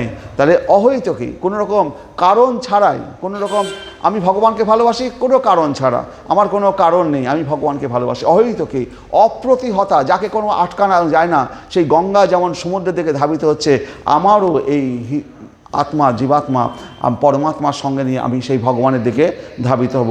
মদ গুণশ্রুতি মাত্র না, ভগবান নিজে বলছেন আমার গুণ শ্রবণ মাত্রই দেরি নাই, এমন এই ভক্তি আর এমন এই ভজন শ্রবণ কীর্তনই তো সাক্ষাৎ হলো। উনি বলছেন মদ গুণশ্রুতি মাত্র ন মই সর্বগুহাশয়ে, সর্বগুহাশয়ে কাদের জন্য? অর্থাৎ গুহা যেমন গহন আমিও তেমনি গহন, যারা হরিকথা শোনে না, যারা জ্ঞানী, যারা যোগী তাদের জন্য, কিন্তু যারা আমার কথা শুনছেন, আমার ভক্ত, আমার কথা শ্রবণ মাত্রই মদ মই সর্বগুহাশয়ে মনোগতি অবিচ্ছন্না, তাদের মন হৃদয় সবসময় ভগবানের দিকে গঙ্গা যেমন ধাবিত হয় সেইভাবে তারা আমার দিকে ধাবিত হয়। যেমন গঙ্গার জল সমুদ্রের দিকে চলে যায়, ধ্রুবাস্মৃতি এসে গেল, ভগবানকে ফিরে পেল, তাহলে প্রিয়তার স্বভাবটা ফিরে পাওয়া যায়। তাহলে পরে যেগুলো চুরি হয়ে গেছিলো সদ্গুণগুলো, সেগুলো আবার ফিরে পেল, ভগবানকে আবার সে। তাহলে এই নির্গুণ শুদ্ধ ভক্তির মূল তত্ত্ব হচ্ছে ভগবত প্রেম। মদ গুণশ্রুতি মাত্র শব্দটির অর্থ হচ্ছে পরমেশ্বর ভগবান জড়া প্রকৃতির গুণের দ্বারা কলুষিত হন না। ভগবানের এই যে পরমেশ্বর ভগবানের জড়া প্রকৃতির গুণের দ্বারা তিনি কলুষিত হন না, তাই তিনি তার শুদ্ধ ভক্তদের কাছে আকর্ষণীয়। এই ক্ষেত্রে ধ্যানের অভ্যাস করার কোনো প্রয়োজন নেই। শুদ্ধ ভক্ত চিন্ময় স্তরে অবস্থান করেন। শুদ্ধ ভক্ত ভগবানের মধ্যে যে আকর্ষণ তা অত্যন্ত স্বাভাবিক, এবং সমুদ্রের প্রতি গঙ্গার জলে যেমন প্রবাহের সঙ্গে তুলনা করা হয়েছে, ভগবানের দিব্য নাম রূপ এবং লীলার প্রতি শুদ্ধ ভক্তের যে আকর্ষণ তা কোনো ভৌতিক অবস্থার দ্বারা রোধ করা যায় না। এই সম্পর্কে অবিচ্ছন্ন শব্দটি ব্যবহার করা হয়েছে। অহৈতুকা মানে কোনো রকম হেতু ছাড়াই ভগবানকে ভালোবাসবে। অন্না অভিলিষতা শূন্যম, কোনো রকম অভিলাষ থাকবে না। অব্যবহিতা যে বিরামহীনভাবে ভগবানের কথা বলবে, ভগবানের কথা শ্রবণ করবে। তাই বলছি যে এই যে আমরা এই যুগের মানুষ, এই প্রিয়তাকে ভগবানের চরণে সমর্পণ করে চরণ যুগলকে প্রেমবন্ধনে বাঁধতে হবে। মহাপ্রভু এই বিষয়ে এই কলির যুগের জীবকে ব্রজ ভক্তির সন্ধান দিয়েছেন, সর্বোপরি গোপী ভাবের সন্ধান দিয়েছেন আমাদের মহাপ্রভু। তাহলে ব্রজবাসী এই প্রিয়তায় গোবিন্দকে ভালোবেসে আত্মহারা হয়ে সব ছেড়ে দিয়েছেন। ভগবানের কত শত ঐশ্বর্য, সব ভুল হয়ে গেছে সেখানে। প্রিয়তা তাকে এমনভাবে বেঁধেছে, অন্তরের ভালোবাসা সেই অখিল ব্রহ্মাণ্ডপতি অনন্ত ঐশ্বর্যময় গোবিন্দকে আর নিজেকে যেন একটা ছাঁচে ঢালাই করেছেন। মাতা মরে পুত্রভাবে করেন বন্ধন, মাতা মরে পুত্রভাবে করেন বন্ধন। তো মানে আমাদের মা যশোদা তো ভগবানকে বাঁধছে, মাতা মরে পুত্রভাবে করেন বন্ধন। মা যশোদা জানে না এ ভগবান, মা যশোদা জানে আমার সন্তান, এবং একে পালন করার জন্য একটু শাসন করা দরকার, নইলে এর বাড়ি ওর বাড়ি মাখন চুরি করে খায়, রাজার ছেলে হয়ে একটা মান সম্মান নেই, মা শাসন করবে না, তাহলে বড় হলে পরে এই সমস্ত অসৎ গুণগুলো হবে। মা যশোদা তাহলে মাতা মরে পুত্রভাবে করেন বন্ধন, পুত্রভাবে। দেবকী কিন্তু বন্ধন করতে পারেনি, হ্যাঁ। আর বসুদেবও সামনে বা দেবকীর সামনে যদি যায়, তারা ভগবান হিসাবে জানে, তো তারা কি করে ভগবানকে বাঁধবে? তারা লজ্জা পেয়ে যাবে ভগবানের সামনে, তারা স্তুতি করা ছাড়া কিছু কথা। কিন্তু মা যশোদা সেখানে কি করছে? মাতা মরে পুত্রভাবে করেন বন্ধন।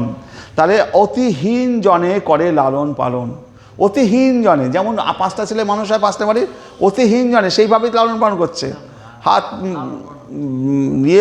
নন্দ মহারাজ গরুর দুধ দোয়াচ্ছে, বলরামকে বলে বলাই এই এক বালতি দুধ হচ্ছে, একটু নিয়ে রাখতো, বলাই একটু শক্তিশালী, একবারে এক বালতি দুধ নিয়ে চলে আসলো।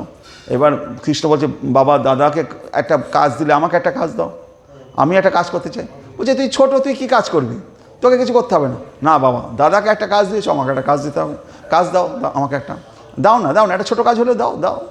তো বাবা বললো, ঠিক আছে, আমার জুতোটা কবরে মানে গরুর গোবরে মাখামাখি হয়ে গেছে, এই জুতোটা তুই নিয়ে গিয়ে ঠিক জায়গায় রেখে দে, উঠোনে রেখে দে। তো মা কৃষ্ণ কি করেছে, নন্দ মহারাজের সেই গোবর মাখা জুতোটা মাথায় নিয়েছে, আর মাথায় নিয়ে যখন যাচ্ছে সেই গোবরে চোখ মুখ সারা শরীর গায়ে গোবরে মাখা মাখেছে। আর কৃষ্ণ বলাই দাদাকে বলছে, দেখেছিস আমি কি সেবাটা পেয়েছি, আমি আমার ভক্তের চরণ সেটা আমি মাথায় নিয়েছি, চরণের সেই পাদুকাটা আমি মাথায় নিয়ে চলছি, আমার কত বড় কৃপা। আর মা যশোদা দূর থেকে দেখছেন যে গোপাল সেই গোবরের খড়ম নিয়ে আসছে, আর সারা গায়ে গোবরে মাখামাখি হয়ে গেছে। মা যশোদা দৌড়ে গিয়ে গোপালকে কোলে তুলে নিয়েছে, এই তাড়াতাড়ি চল, তোকে আমি ধুয়ে দিই, পরিষ্কার করে দিই। তো এখানে ভক্ত আর ভগবানের মাখামাখি হয়ে যাচ্ছে। তাহলে অতিহীন জনে করে লালন পালন, সখা শুদ্ধ সখ্যে করে স্কন্দে আরোহণ, বলে তুমি কোন বড়লোক, তুমি আর আমি সম। যখন খেলা হয়, সখারা কৃষ্ণ যদি হেরে যায়, সখা বলে যে তোর সাথে কন্ডিশন ছিল, যে হেরে যাবে তাকে কাঁধে করে নিয়ে এতটা পথ যেতে হবে, তাহলে তুই আমাকে কাঁধে কর। তো ভগবান বলছে, আমি তো হারিনি, আমি পড়ে গেছিলাম কলার চোচায়, আমি হারিনি, আমি তোকে কোলে নেবো না। সখা কী করবে, জোর করে কাঁধে উঠে পড়বে, হ্যাঁ, জোর করে। সখা শুদ্ধ সখ্যে করে স্কন্দে আরোহণ, নিয়ে তোকে যেতেই হবে। আর যদি না নিয়ে যাস, বলাই দাদার হুকুম আছে, খেলায় যদি নিয়ম না মানিস, কাল থেকে তোকে খেলায় নেব না। তো গোবিন্দ যদি খেলায় না নেয়, তো গোবিন্দ খেলবে কার সাথে? তো ভগবান এই সখাকেও কাঁধে করে নিয়ে সে নিয়ে যাচ্ছে। সখা শুদ্ধ সখ্যে করে স্কন্দে আরোহণ, বলে তুমি কোন বড় লোক, আমি আর তুমি সম, তুমিও রাখাল বালক, আমিও রাখাল বালক, তুমি কোন বড় লোক, খেলায় এসছো, তোমাকে খেলার নিয়ম মানতে হবে। এটাই হচ্ছে প্রিয়তার চরম বিকাশ।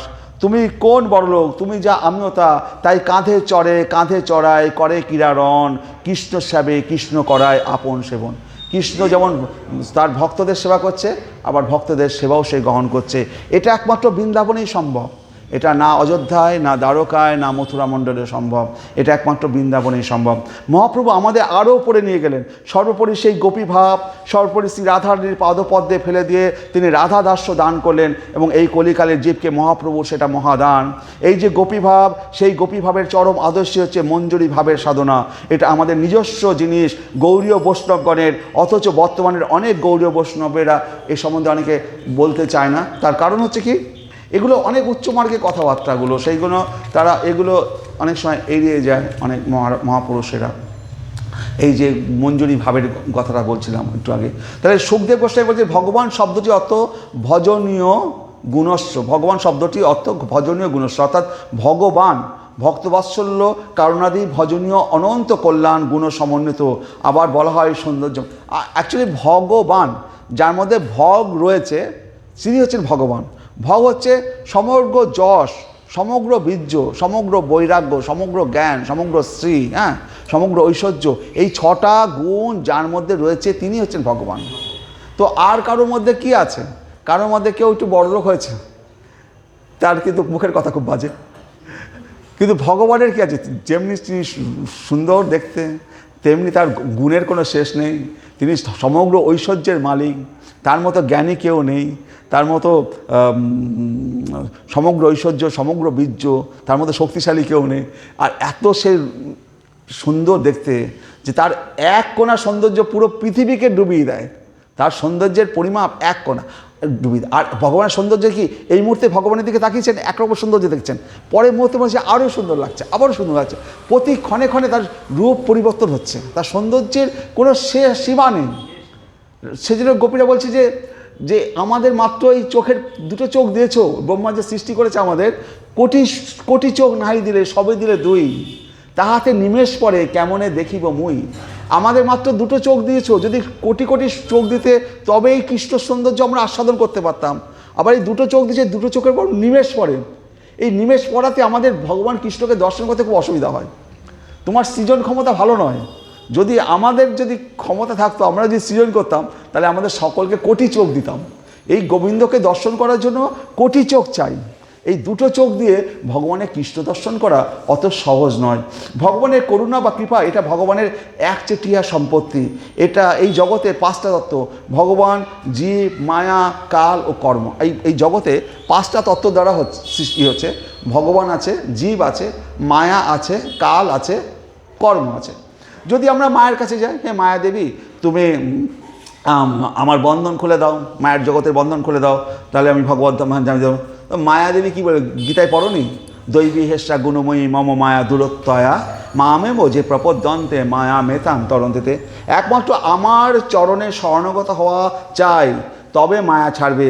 কৃষ্ণ সূর্য সম, মায়া ঘোর অন্ধকার, যাহা কৃষ্ণ তাহা নাই মায়ার অধিকার। যদি আমরা মায়ার থেকে মায়ার থেকে বাঁচতে চাই, তাহলে কৃষ্ণের শরণাগত হতে হবে।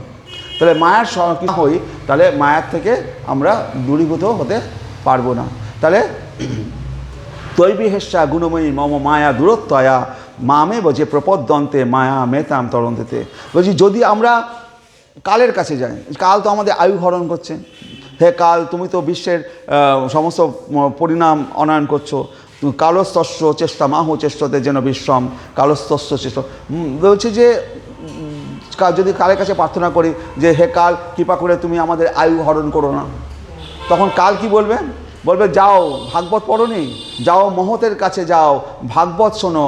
ভাগবতে ব্যাসমণি কি বলছে? ব্যাসমণি বলছে যে আয়ু হরতি বৈ পুংসাম উদ্যান অন্তম চ নশ তস্য ঋতে যৎ ক্ষণ নিহিত উত্তম শ্লোক বার্তায়, যে সূর্যদেব প্রতিদিন উদিত হয় এবং অন্তহিত হয়, সকলের আয়ু হরণ করছে।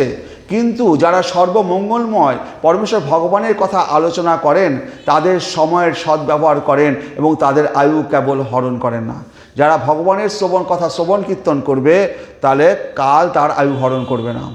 তাহলে আমরা যদি ভগবানের কথা শ্রবণ কীর্তন করি, কাল তাহলে আমাদের আয়ু হরণ করবে না। তাহলে বলবেন যে আয়ু তো হরণ হচ্ছেই বাবা, এত ভাগবত কথা শ্রবণ করছি, কিন্তু যে লোকটা এত ঘর সংসারে ধন দৌলত নিয়ে ঐশ্বর্য আছে, সেও তো 80 বছরে মারা গেল, আমিও তো 60-80 বছরেই মারা গেছি, আমার আয়ুটা কোথায় বাড়লো? আয়ু তো হরণ হলোই। কিন্তু ওই যে মৃত্যুটা, এই মৃত্যুটা হচ্ছে একটা একটা একটা একটা সিস্টেম, একটা বিষয়, যে যার মাধ্যমে আমরা এই দেহ ছেড়ে অন্য আর একটা সুন্দর ভগবদ্ধামে যাওয়ার দেহটা পাবো। তো এই দেহটা ছেড়ে অন্য একটা দেহতে যাওয়ার একটা মাধ্যম হচ্ছে এই মৃত্যু। তো এই মৃত্যুটা বিড়াল যখন তার নিজের সন্তানকে ধরছে, সেই দাঁত দিয়েই ধরছে, কিন্তু নিজের সন্তানকে এমনভাবে ধরছে সন্তানের ব্যথা লাগছে না, তাকে নিয়ে উনুনের পাশে লাগছে সন্তানে, যাতে আগুনের আঁচটা লাগে, গরম হয়। আর ওই বিড়াল যখন ইঁদুরকে ধরছে, একবারে তার দাঁত বসে যাচ্ছে, রক্ত বেরিয়ে যাচ্ছে। তো সেই কারণে এই মৃত্যুটা আমাদের কাছে এটা একটা প্রক্রিয়া, অন্য একটা ধামে যাওয়ার, এই দেহটাকে, এই জীর্ণ বস্ত্রটাকে পরিত্যাগ করে নতুন বস্ত্র আহরণ করার জন্য। এই মৃত্যু থেকে ভয় পাওয়ার কিছু নেই। আমরা যদি ভগবানের কথা শ্রবণ কীর্তন করি, ভগবান যেমন তার সন্তানকে ধরেন সেইভাবে আমাদেরকে ধরবেন, আমাদের কোনো ব্যথাই লাগবে না। আমরা জানতেও পারবো মৃত্যুর আগে যে ভগবান আমাকে কোথায় রাখবেন, কোথায় ইয়ে করবেন। সুতরাং আমরা হাসতে হাসতে যাব। আর যারা ভগবানের কথা শ্রবণ কীর্তন করবে না, তারা মৃত্যুর আগে তারা কান্নাকাটি করবে, ভয় পাবে, হ্যাঁ, একেবারে হেগে মুতে ফেলবে, এরকম অবস্থা হয়ে যাবে, তাদের স্মৃতিশক্তি লোপ পেয়ে যাবে। তো সেই কারণে আমরা যদি ভগবানের কথা শ্রবণ কীর্তন করি আর হরে কৃষ্ণ কৃষ্ণ কৃষ্ণ হরে হরে করি, তাহলে পরে আমাদের ওই মৃত্যুটা ওরও আসছে, আমারও আসছে, কিন্তু একজন কষ্ট পাচ্ছে, আরেকজন কষ্ট পাবে না, আনন্দের সাথে চলে যাবে। এটা আমরা কি করে জানবো? যতক্ষণ না সেই সময়কালটা আসছে ততক্ষণ তো আমরা জানবো না। তো সুতরাং আমাদের ভগবত ভক্তি করতে কি অসুবিধা? তো এই জিনিসটা হচ্ছে কি, সমস্ত মানুষকে এই ভগবত ভক্তিটা, আমাদের এই কলিযুগে এমন অবস্থা হয়েছে, এই সহজ কথাটা আমরা কাউকে বোঝাতে পারছি না। এই সহজ কথাটা আমরা বোঝাতে পারছি না। আমাদের এই দেহরূপী শরীরটা কিছু কালের জন্য আমরা ভোগ করতে এসেছি। আমরা এই শরীরটা যদি ভোগ করি তাহলে কিন্তু খুব ভুল হয়ে গেল। এই শরীরটা, মনুষ্য দেহটা পেয়েছি ভোগ করার জন্য নয়। এর আগে তো অনেক শরীর পেয়েছি, কুকুর বিড়াল সিংহ কত কিছু শরীর পেয়েছি, সব ভোগ করেছি। কুকুর বিড়াল সিংহে কত শরীর পেয়েছি, তারপরে এই মনুষ্য শরীর পেয়েছি। তো এই মনুষ্য শরীরটা ওই ভোগের শরীর নয়, এই মনুষ্য শরীরটা সাধন ভজন করার শরীর। তাই বলছি যে যখন আপনি সাধুর সঙ্গে এক মুহূর্ত কৃষ্ণ কথা শুনলেন, সেই মুহূর্তটি আপনার হৃদয়ে এমন একটা বিলক্ষণ আনন্দ দান করে গেল যে আর হরিকথা শোনা ছাড়া আপনি আর থাকতে পারবেন না। ধীরে ধীরে আপনার ভক্তি জীবন লাভ হবে। ভক্তের প্রতি কালের কোনো প্রভাব নেই। ভক্তের যা কিছু আছে সব ভগবানের হাতে, কালের হাতে নেই। তাহলে ভক্তের যা কিছু, তার জন্ম মৃত্যু সমস্ত কিছু ভগবানের হাতে, তখন তার কাল তাকে আর হরণ করতে পারে। বৈষ্ণবের দেহ প্রাকৃত কভু নয়, অপ্রাকৃত দেহ ভক্তের চিদানন্দময়। এই যে বৈষ্ণবের দেহ, যারা বৈষ্ণব তাদের দেহটা, আপনারাও যারা সময় বৈষ্ণব, তো আপনারা যখন ভগবানের কথা শুনছেন আপনারাও সব বৈষ্ণব, তো আপনার দেহটা প্রাকৃত কোনো দেহ নয়, এটা হচ্ছে অপ্রাকৃত দেহ। এবং ভক্তের দেহ হচ্ছে চিদানন্দময়, এবং এই শরীরটা কাল হরণ করতে পারবে না একমাত্র। তাহলে বৈষ্ণবের দেহ প্রাকৃত কভু নয়, অপ্রাকৃত দেহ ভক্তের চিদানন্দময়। চিদানন্দময় বস্তুকে কি বলছে? কাল হরণ করতে পারবে না। ও তো প্রাকৃত বস্তুকে হরণ করে। এই যে কাল, যমরাজ, যারা ভগবানের কথা শ্রবণ কীর্তন করে না তাদেরকে হরণ করে, কিন্তু এই ভক্তদেরকে হরণ করতে পারবে না। তার ধারে কাছে আসবে না, কারণ ওই কাল কী করবে? ভয় পাবে। কেন ভয় পাবে? কারণ এই শরীরটাকে সে যদি নরকে নিয়ে যায়, এ তো শ্রবণ কীর্তন করবে, ওখানে গিয়ে তো হরে কৃষ্ণ করবে, এবং সেখানে কী করবে? আর যারা নরকে রয়েছে সেগুলোকে পর্যন্ত উদ্ধার করে ফেলবে। এদেরকে নিয়ে যেয়ে আবার লাভ কী হবে? উল্টো আবার নরকটা যদি ফাঁকা হয়ে যায়, আবার রাজত্ব চলে যাবে। তো কাল কখনো এই ভক্তের দেহকে সে নিতেও আসবে না, তার দিকে ভয়ে তারা দূরে থাকবে। এবং ভগবানের যে দূত আসবে, সব চতুর্ভুজ নারায়ণ মূর্তি, সব দূত ভগবানের ভক্তরা, তারা এসে আপনাকে সেই রথে করে নিয়ে চলে যাবে সব সাধারণে। এখানে সেই জীবের নিকটে যদি আমরা প্রার্থনা করি তাহলে তিনি কৃপা করতে পারেন কিনা। আমরা যদি এখন বললাম যে মায়ের কাছে গেলাম, কালের কাছে গেলাম, যদি এবার জীবের কাছে যদি যাই যে তিনি আমাদের কোনো কৃপা করতে পারবেন না বা পারেন কিনা, এইরূপ শ্রেষ্ঠ কোনো মহৎ কৃপালু আছেন কি? বললেন হ্যাঁ আছে। যদি আমরা জীবের কাছে যাই, বলে এরকম কোনো শ্রেষ্ঠ কৃপালু আছে যে আমাদেরকে উদ্ধার করবে? বললেন হ্যাঁ আছেন, তিনি পারেন, কিন্তু তিনি ভক্ত। যে ভক্ত সেই একমাত্র আরেকজন ভক্তকে উদ্ধার করতে পারে। তাহলে ভগবানের কৃপা তিনি পরিবেশন করেন। এই ভক্ত যিনি, তিনি ভগবানের কৃপা তিনি পরিবেশন করেন। ওটা ভগবানেরই করুণা, ভগবান ভক্তের হৃদয়ে তা রেখে দিয়েছেন। তাহলে ভগবানের যে করুণা বা কৃপা, সেটা ভক্তের হৃদয়ে রেখে দিয়েছে ভগবান। এই ভক্ত যাতে সেই করুণা বা কৃপাটা তিনি আর সবার মধ্যে বিতরণ করতে পারেন। তাহলে গুরু বৈষ্ণবের মধ্য দিয়ে এই ভক্তি মহারানীর ভিতর দিয়ে সেই ভগবানের করুণা অজস্রভাবে ভক্তের উপরে বর্ষিত হয়, আর সেই করুণা লাভ করে ভক্ত ধন্য হয়ে যায়। এখন তো আরও বেশি এই মহাপ্রভুর যুগ, এই করুণার আবার স্বাতন্ত্র্য আছে, ভগবান ইচ্ছা করলে কৃপা করতে পারেন, ইচ্ছা না হলে কৃপা হবে না। কিন্তু এই যুগে মহাপ্রভু এসে তিনি করুণাকে নিজের ইচ্ছার মধ্যে রাখেননি। এই যুগে রাধারানীর ভাবকান্তি নিয়ে শ্রী গোবিন্দ যখন মহাপ্রভু রূপে এলেন, তখন করুণা স্বতন্ত্র হয়ে গেল, আর ইচ্ছার অপেক্ষা নাই। করুণয়া সাহায্যেন যৎ ভবতে তদেব ভবিষ্যতে।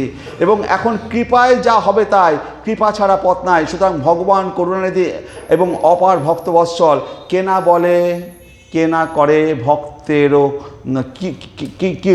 বলছে, কিনা বলে কিনা করে ভক্তেরও কারণে। বলছে যে কিনা বলে কিনা করে ভক্তের কারণে, ভগবান এই গোবিন্দ কিনা বলে কিনা করে ভক্তের কারণে। ভক্ত লাগি বালি বধে সুগ্রীবের স্থানে। তাহলে সুগ্রীবকে তো ভগবান বন্ধু করেছিল রামচন্দ্র, তাহলে সুগ্রীব হচ্ছে ভগবানের ভক্ত। তো সুগ্রীবের জন্য ভগবান বালিকে বধ করছে অন্যায়ভাবে, ভক্তের জন্য সে অন্যায়ভাবে হলেও বালিকে বধ করছে। ভক্তের জন্য ভগবান যা খুশি করে।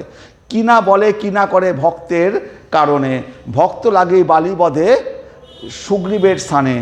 আর জ্বলন্ত অনল কৃষ্ণ ভক্ত লাগি খায়। যখন বৃন্দাবনে যখন দাবানল হয়েছিল, তখন ভক্তদের রক্ষা করার জন্য ভগবান কী করলো, তোরা একটি চোখ বন্ধ কর, সমস্ত আগুন দাবানল সে খেয়ে নিয়েছিল, দাবানলকে সে খেয়ে নিয়েছিল। তাহলে জ্বলন্ত অনল কৃষ্ণ ভক্ত লাগি খায়, ভক্তের কিঙ্কর হয় আপন ইচ্ছায়। আর বলি মহারাজকে যখন স্বর্গমত্ত পাতাল বামন অবতারে নিলেন, বলি মহারাজের কিঙ্কর দাস হয়ে সে তার পাহারা দিচ্ছে, পাহারাদার হয়েছে। তাহলে পাতালে পাহারাদার হয়েছে। তাহলে ভক্তের কিঙ্কর হয় আপন ইচ্ছায়। তাহলে ভক্ত যদি হওয়া যায়, তাহলে সে কী না করতে পারে। কি না বলে কি না করে ভক্তের কারণে, ভক্ত লাগে বালি বধে সুগ্রীবের স্থানে। জ্বলন্ত অনল কৃষ্ণ ভক্ত লাগি খায়, ভক্তের কিঙ্কর হয় আপন ইচ্ছায়। তো সে স্বেচ্ছায় ভগবান বলছে, হে বলি মহারাজ, তুমি যেমন মানে আমি স্বর্গমত্ত পাতাল তিনটে ভুবন আমি অধিকার করেছি, বলো আমি তোমার কি সেবা করব। কিঙ্কর হতে নিজে দাস হতে যাচ্ছে। তো বলি মহারাজ বলছে যে আমি সকাল বিকাল যখনই আমার দরজার সামনে আসবো, যেন তোমাকে দর্শন করতে পারি। তাহলে ভগবানকে কী করতে হলো, ওইখানে দাঁড়িয়ে থাকতে হচ্ছে। কখন বলি মহারাজ বেরোনোর সময় যদি আমাকে না দেখতে পায়, তাহলে আবার চাকরিটা চলে যাবে। সেখানে কিঙ্কর হয়ে ভগবান দাঁড়িয়ে আছে। তো মা লক্ষ্মী দেবী উপরে দেখছে যে বৈকুণ্ঠে ভগবান নেই, কোথায় আছে জানতে পারলো যে এই বলি মহারাজের কাছে এখন সে দাঁড়িয়ে হয়ে বসে আছে। তো মা লক্ষ্মী দেবী এসে বলি মহারাজের সাথে কাছে গিয়ে বললো যে বলি মহারাজ, আমি খুব একটা সাধারণ নারী হয়ে এসছে, বলি মহারাজকে বলছি যে দেখো আমি খুব বিপদে পড়েছি, আমাকে এই বিপদ থেকে রক্ষা করতে হবে। বলি মহারাজ বললো, মা বলো যে কী উপায়। বলে, মা না বোন পাঠিয়েছে, হ্যাঁ আমি তোমার ভাই হই, তুমি যা বলবে আমি তাই করবো, কী করতে পারে। বলছে আমার স্বামীকে আমি পাচ্ছি না, আমার স্বামীকে ফিরিয়ে দাও। বলছে এই ব্যাপার, তোমার স্বামী কোথায় বলো, আমি তোমাকে কথা দিচ্ছি তোমার স্বামীকে তোমায় ফিরিয়ে দেবো। বলছে ওই যে দাঁড়িয়ে আছে, ওকে তুমি ফিরিয়ে দাও। তখন মা লক্ষ্মী তখন নারায়ণকে নিয়ে কৃষ্ণকে নিয়ে তার তাহলে হরে কৃষ্ণ। তাহলে ভগবান স্বেচ্ছায় ভক্তের কিঙ্কর হয়ে গেছেন। এই ভক্ত বাৎসলতা ভক্তিপথ আশ্রয় করলেই ভগবানের এই কারুণ্যে আর ভগবানের এই ভক্ত বাৎসলের অজস্র ধারায় তাহলে আমরা স্নান করতে পারবো। শ্রীধর সাই বলছে যে এই মানব মায়ামুগ্ধ জীব, তুমি যে সৌন্দর্যের উপাসক, সেই সৌন্দর্য জগতে নাই। মহাপ্রভু বলছেন যে সেই সুন্দরতার আস্বাদন পেলে জগতের সবাই অন্যরকম হয়ে যায়। এই ভগবানেরকে যদি একবার দর্শন করা যায়, সৌন্দর্য আস্বাদন করা যায়, তাহলে মানুষ অন্যরকম হয়ে যেত, মগ্ন হয়ে যেত। গোবিন্দ হচ্ছেন অনন্ত কল্যাণের গুণনিধি, সৌন্দর্য মাধুর্যের পারাবার, তার সবটা লাগে না। এই যে ভগবান গোবিন্দ, তিনি সৌন্দর্য মাধুর্যের পারাবার মানে সমুদ্র, সৌন্দর্য মাধুর্যের তিনি সমুদ্র। কৃষ্ণের মধুর রূপ শুনো সনাতন, যে রূপের এক কণ ডুবায় সর্বভুবন, সর্বপ্রাণী করে আকর্ষণ। হে সনাতন গোস্বামী, এই কৃষ্ণের তার যে মধুর রূপ, তার রূপের যে মধুর রূপ শুনো সনাতন, যে রূপের এক কণ, একটা কণা যদি এই জগৎ পায়, তাহলে ডুবায় সর্বভুবন, সমস্ত ভুবন ডুবে যাবে তার রূপে। সর্বপ্রাণী করে আকর্ষণ, সমস্ত প্রাণীকে সে আকর্ষণ করতে পারে। তার একটা কণ, কৃষ্ণের মধুর রূপ শুনো সনাতন, যে রূপের এক কণ ডুবায় সর্বভুবন, সর্বপ্রাণী করে আকর্ষণ। কি কথা বলছেন মহাপ্রভু? কৃষ্ণ সৌন্দর্যের দিকে তাকাও, তাহলে আর টাকা ফেরাতে পারবে না। যদি শ্রীকৃষ্ণের সৌন্দর্যের সন্ধান জীবের ইন্দ্রিয় পায়, তাহলে এক ফোঁটা সারা বিশ্বকে ডোবাবে। সৌন্দর্য মাধুর্যের সমুদ্র লাগবে না, যে রূপের এক কণ ডুবাই সর্বপ্রাণী, সর্বভুবন সর্বপ্রাণী করে আকর্ষণ। তো দক্ষিণ ভারতে যত সম্ভব রামানুজাচার্য, তিনি একদিন দেখলেন একজন রাজকন্যা যাচ্ছে, আর তাকে তার মাথায় ছাতা নিয়ে একজন পুরুষ যাচ্ছে। সে রাজকন্যার মুখের দিকে তাকিয়ে আছে, এমনভাবে তাকিয়ে আছে পাশ দিয়ে একটা রাজা চলে যাচ্ছে, সেসব দিকে তার কোনো হুঁশ নেই, সে রাজকন্যার মুখের দিকে তাকিয়ে আছে। তো রামানুজ তাকে ডাকলেন, শোনো, ঠিক বলছেন, তুমি কি দেখছো? বলছে, এই রাজকন্যার মুখের দিকে তাকিয়ে আছি, এত সৌন্দর্য আমি এর থেকে চোখ সরাতে পারি না। বলছে, এর থেকেও সুন্দর জিনিস তোমাকে যদি দেখায়, তাহলে কি তুমি এর থেকে মুখ সরিয়ে নিতে পারবে? বলে, হ্যাঁ, এর থেকে সুন্দর জিনিস তো আমি পৃথিবীতে কিছু দেখিনি, এরকম রাজকন্যার থেকে সুন্দর জিনিস তুমি যদি দেখো। বলে, ঠিক আছে, কালকে সন্ধ্যের সময় এসো, আমার সাথে দেখা করো। তো তারপরের দিনকে সন্ধ্যের সময় সে এসছেন, তাকে নিয়ে গেছে এই মন্দিরে গিয়ে গোবিন্দের সামনে দাঁড় করিয়ে দিয়েছে। বলে, দেখো, এবার গোবিন্দ তার যে রূপ যখন দেখিয়েছে, তখন সে হাওমাও করে কাঁদছে, কার দর্শন পাচ্ছে। সে তখন ভক্ত হয়ে গেল, সেই রামানুজাচার্যের এমন বড় ভক্ত হয়ে গেল যে সে তো কামুক পুরুষ ছিল, কিন্তু এমন বড় ভক্ত হয়ে গেল। তো রামানুজাচার্য তাকে খুব ভালোবাসতেন। সমস্ত সন্ন্যাসীরা হিংসা করতো, এই কামুক লোকটার প্রতি রামানুজাচার্য এত বেশি ভালোবাসা কেন? হ্যাঁ, তো রামানুজাচার্য শিষ্যদের পরীক্ষা করার জন্য বলল যে আজকে ওই যে সেই কামুক সেই লোকটিকে বলল, তুই আজকে এখানে থাকবি, আজকে সারা রাত ধরে তো আমাদের সেবা করতে হবে। তো তাকে রেখে দিয়েছে, আর অন্যান্য শিষ্যদের বলেছে, তোরা যা, ওর বাড়িতে গিয়ে ধন সম্পদ সব চুরি করে নিয়ে আয়। তো অন্য শিষ্যদের পাঠিয়েছে ওর বাড়ি থেকে ধন সম্পদ চুরি করতে। এবার ওকে তো রেখে দিয়েছে এখানে। তারা চুরি করতে গিয়ে দেখে তার স্ত্রী, এই লোকটার যে স্ত্রী, সোনার গয়না টয়না পরে শুয়ে আছে। তো তখন স্ত্রী বুঝতে পারছে যে চোর ঢুকছে। তারপরে বুঝতে পারছে এগুলো তো চোর নয়, এ তো গুরুদেবের সব শিষ্যরা চুরি করতে এসছে। তো স্ত্রী বুঝতে পেরেও তখন সে ঘুমানোর ভান করে শুয়ে আছে। তখন স্ত্রী ভাবছে নিশ্চয়ই গুরুদেবের এমন কিছু দরকার আছে সম্পত্তি, যে কারণে তার শিষ্যদের চুরি করতে পাঠিয়েছে। তো তাদের চুরিতে যে বিঘ্ন না হয়, সে আরও ঘুমানোর ভান করে পড়ে রয়েছে। তো তারা সব চুরি টুরি করেছে। চুরি টুরি করার পরে তো তার গলার সোনার মালা টালা চুরি করেছে, কিন্তু এক কাত হয়ে শুয়ে আছে। তো এবার চুরি করে বাইরে গিয়ে রাখছে। এবার ভাবলো, ওই স্ত্রীটা ভাবলো যে আমি এক কাত হয়ে শুয়ে আছি বলে একদিকের অঙ্গগুলো চুরি করে নিয়েছে, বাকি দিকে অঙ্গগুলো তো চুরি করতে পারলো না, আমি বরং উল্টে শুই, অন্যদিকে ওপার হয়ে শুই, তাহলে যাতে এগুলোও সারা চুরি করতে পারে। বউটা ওপার হয়ে শুয়েছে। তখন ওরা ভেবেছে যে বোধহয় জেগে উঠেছে, তখন ওরা ওইটুকু ছেড়ে দিয়ে চলে গেছে। তখন ওই লোকটা যখন এসছে বাড়িতে এসছে, ওর তখন ওই গুরুদেব ছেড়ে দিয়েছে রামানুজ, এসে যখন বউ বলছে, জানো তো, আর ওই যে যারা চুরি করেছে তারা দূরে বেড়ার আবডালে দাঁড়িয়ে শুনছে এরা কি বলে, কিছুটা চুরি বাকি আছে, তো তারা যায়নি, তখন শুনছে। তখন এসে বলছে যে দেখো, তোমার গুরুদেবের শিষ্যরা এসেছিলো চুরি করতে, সব টাং থেকে সব কিছু চুরি করেছে, হ্যাঁ, কিন্তু আমার একদিকের অলংকার সব চুরি করেছে, আমি যেই অন্যদিকে উল্টে শুয়েছি, তখন ওরা না চলে গেছে, হ্যাঁ, ভেবেছে আমি জেগে উঠেছি। তখন দুজন মিলে কান্নাকাটি করছে, বলছে যে তুমি এটা কেন করলে, তুমি এটা খুলে দিতে পারতে, হ্যাঁ, আর আমাদের কোনো বোধহয় পাপ হয়ে গেছে, এইটুকু কেন আমরা দিতে পারলাম না, আমাদের কোনো অপরাধ হয়ে গেছে, আমরা এইটুকু ভগবানের কাছে সেবাটুকু দিতে পারলাম না। তারা দুইজন মিলে কান্নাকাটি করছে ঘরের মধ্যে। তখন যারা চুরি করতে এসেছিলো তারা তখন শুনে অবাক হয়ে গেছে যে এ কীরকম ভক্ত। তারা রামানুজের কাছে কি বলছে, আর বলছে, বহু এরা কীরকম ভক্ত যে এইটুকু আমরা নিইনি বলে তারা কাঁদছে যে আমাদের নিশ্চয়ই কোনো অপরাধ হয়ে গেছে, যাতে আমরা আমাদের সম্পূর্ণটা দিতে পারলাম না। এই হচ্ছে ভক্তের কত বড় ভক্ত হওয়া যায়। হরে কৃষ্ণ। তাহলে যে রূপের এক কণ ডুবাই সর্বভুবন সর্বপ্রাণী করে আকর্ষণ, কৃষ্ণ ধাতু আকর্ষণে, ওই আকর্ষণ করা তার স্বভাব। যাদের বুকে প্রেম আছে সেই সৌন্দর্য মাধুর্যে আত্মহারা হয়ে তাদের সব হারিয়ে যাবে।